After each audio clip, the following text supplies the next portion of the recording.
దౌర్జన్యంగా ఏం ప్రజాస్వామ్యంలో ఉన్నామా, రెడ్ బుక్ పాలన లేకుంటే ఆదినాటి రాజ్యాంగం నడుస్తుందా? ఇక్కడ ఏం నడుస్తుంది? ఇక్కడ నారాయణ గారు జాగిరా ఇదేమన్నా ప్రభుత్వ భూములన్నా గ్రేజింగ్ ల్యాండ్ అన్నా వీళ్ళ అబ్బగారు తాతగారు రాయించిన భూములు అనుకుంటున్నారా? ఇల్లు ప్రజల కోసం దశాబ్దాల నుంచి ఒక సంఘంగా ఏర్పడి ప్రభుత్వాలు ఇచ్చినటువంటి ప్రజల జీవనోపాధికి ఇచ్చినటువంటి భూములను కూడా ఇంత దుర్మార్గంగా అడవినంతా నరికేసే 100 ఎకరాల అడవిని నరికేసి 60-70 మిషన్లు పెట్టి నరికితే కంప్లైంట్ తీసుకొని దాని మీద ఆపే పరిస్థితే లేదు.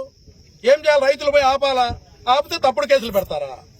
ఒక రైతు నేను చరిత్రలో చూస్తున్న మొట్టమొదటిసారి నేను 40 ఏళ్ల రాజకీయ జీవితంలో వాళ్ళ సొంత భూముల్లో దౌర్జన్యంగా చేస్తా ఉంటే రైతులు వచ్చి అడ్డపడితే వాళ్ళ నోర్లు ముయించడానికి, వాళ్ళ కడుపు కొట్టేదానికి ఆ రైతు మీద మా భూములు అక్రమంగా వచ్చి మమ్మల్ని దౌర్జన్యం చేసినారు, మా దగ్గర 10,000 డబ్బుంటే బలవంతంగా లాక్కున్నాడని చెప్పి ఒక రైతును 10 ఏళ్లు శిక్ష పడే విధంగా 385 సెక్షన్ కింద, అదే విధంగా దొంగతనం కేసు కింద ఒక రైతును దొంగం చేస్తారా మీరు?